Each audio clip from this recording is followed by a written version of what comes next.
the program Money Talk. Now we bring you a discussion on significance of religious tourism in Indian economy. The participants are Prashant Ranjan, Director, Ministry of Tourism, and Rajesh Leikh, Anchor.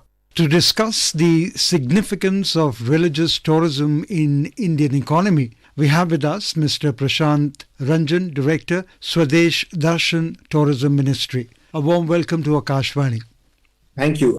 I am looking after the Prashad scheme of the Ministry of Tourism, which focuses on the development of religious tourism in India and pilgrimage tourism and heritage tourism in India. So the Prashad scheme is a scheme which was started in 2014, and we are focusing on the spiritual augmentation and heritage development and pilgrimage rejuvenation projects of the country. So what is the vision of the Ministry of Tourism behind development of religious tourism in India? The vision is very plain and simple. It is the spiritual augmentation to revitalize and enhance the spiritual significance of the prominent pilgrimage destinations. We have the vision to have an integrated tourism development to elevate the tourism appeal of the identified pilgrimage destinations, and then to have a socio-economic development of the pilgrimage destinations by establishing these destinations of pilgrimage and spiritual power to have a driving force for economic growth and employment generation of that area through community-based development, employing a responsible tourism initiative to ensure equitable benefits to all the people of the local committee involved in that.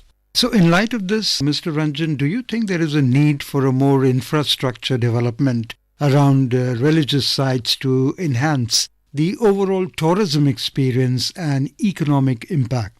Yes, certainly. Ministry has been working on various points of having more infrastructure development, and we have been working with various other ministries and state governments to develop a coordinated strategy to have a multi-sectoral and holistic approach towards development of pilgrimage destinations in the country. And we have kept a lot of parameters to develop these sites on religious tourism through developing the amenities and facilities to enhance visitor experience, to enhance the tourism attractiveness of the identified pilgrimage destinations, to promote and support the local arts and culture, and definitely to strengthen the measures of safety and security of the pilgrims. So, and what measures do you believe, Mr. Ranjan, can be taken to attract international tourists interested in religious and cultural experiences to contribute to the Indian economy?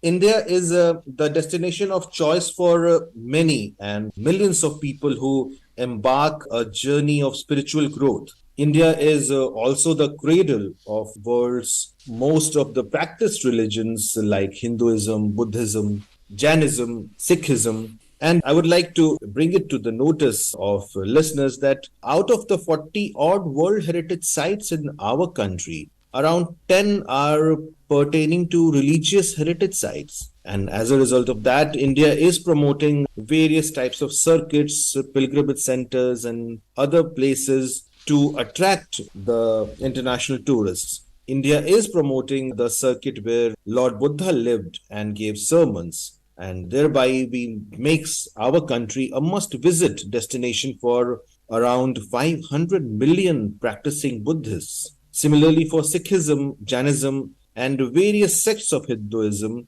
there is a huge potential market. The ministry has been successful in bringing significant impact in infrastructure development in the country, though we have a long way to go.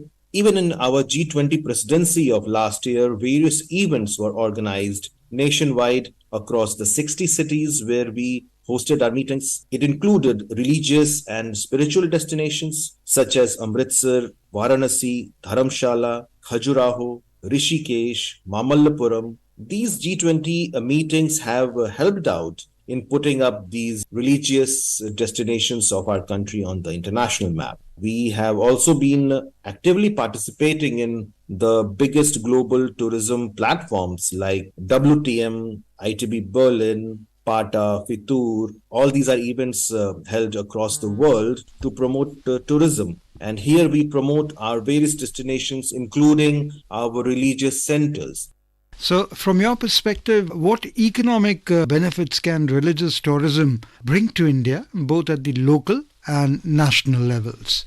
Local communities around religious sites witness a huge boost in infrastructure, development of employment generation, hospitality creation. Whenever any religious site is developed or destination is being developed. On an average, one project of our ministry creates around 1.35 lakh man days of direct and indirect employment at the destination. We have already created over 1 crore man days of direct and indirect employment through our existing projects, and will be creating similar numbers in the next couple of years through our other initiatives. The livelihood created has immense forward and backward linkages also for the overall economic and socio-cultural development of the site. So yes, huge economic benefits come out of it. I'm sure, and while these benefits come, there must be some challenges that you foresee in fully capitalizing on the economic potential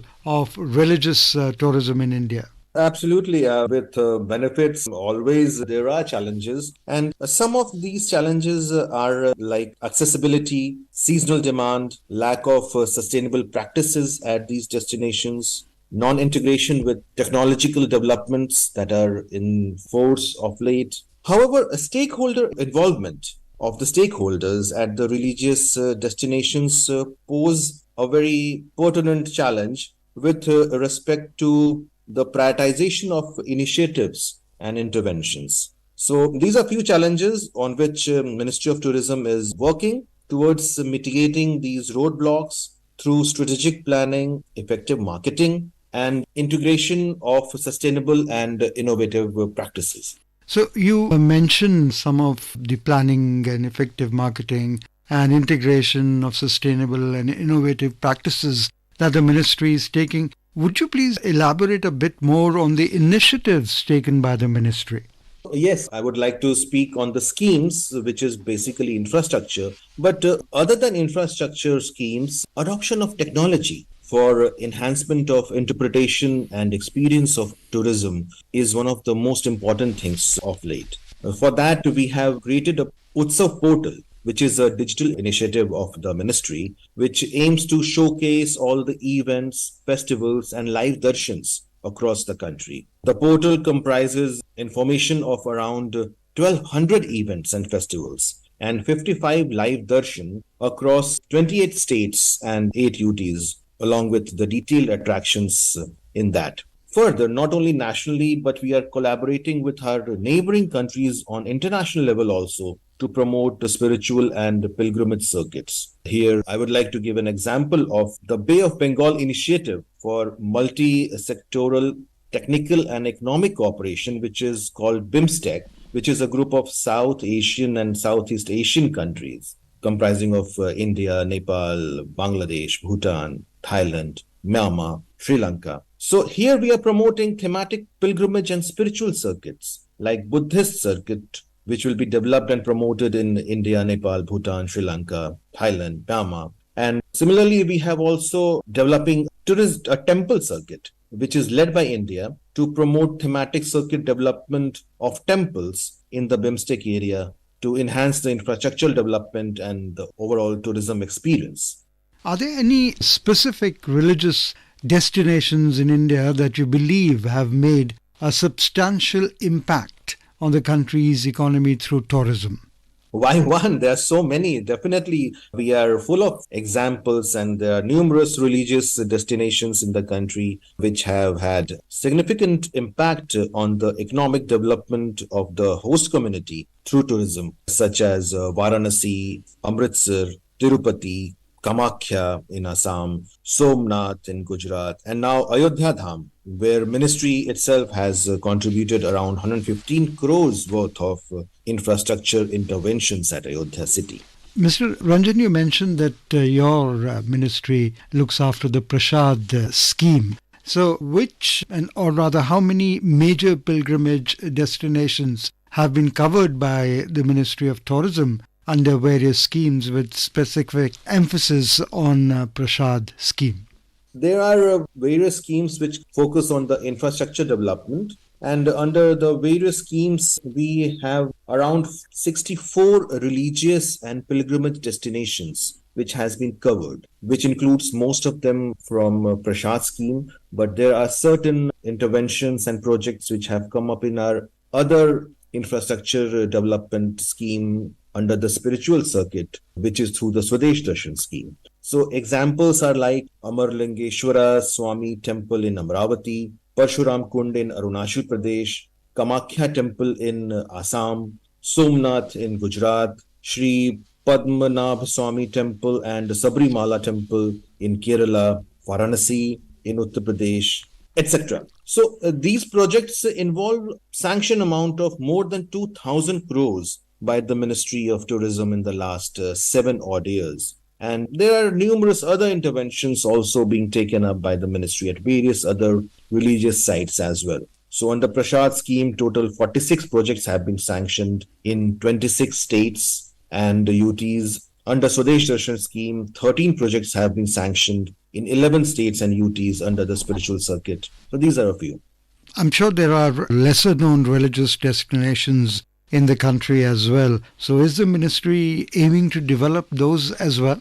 Yes, of course. We are aware of the fact that lesser known destinations should be developed, and this is imperative considering the focus and the huge footfall on our known destinations. So as a result of that, under the second phase of development of Prashad scheme, we have identified around 26 new destinations across 19 states and UTs so far. So these encompass lesser known but culturally and regionally significant sites like the Sri Renuka Yalamma Temple at Karnataka, Navgrah Temple Circuit in Tamil Nadu and Puducherry, Timar-Sain Mahadev Temple at Uttarakhand, Sri Karni Mata Temple at Rajasthan, Ami Mandir in Bihar, Uttar Beni and Purmandal temples in J&K, Kudarnath Temple in Chhattisgarh.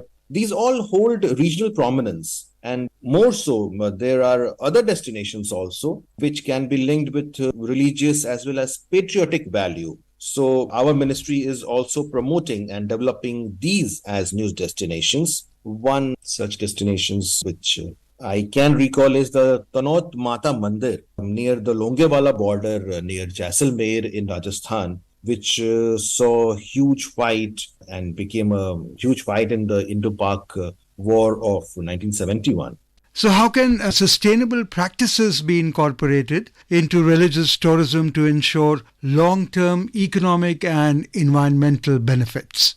See, there are a lot of things that are going on. So we have envisaged a comprehensive framework for destination development, which has been integrated into our strategy of our flagship program called Swadesh Darshan 2 and its sub-scheme, which is called Challenge-Based Destination Development. So in Swadesh Darshan 2, destinations such as Chitrakoot, Naimisharanya, Prayagraj, Pithoragarh, Amritsar, Bundi, Keshavarayapatnam have been selected, which would promote long-term economic and environmental benefits by developing sustainable tourism around these destinations. Similarly, under the challenge-based destination development, 50 odd destinations, new destinations, are being identified this year. And out of these 15 destinations shall have the sole theme of spiritual destinations. The key guiding principle of this sub-scheme would be development of destination through competition and convergence to provide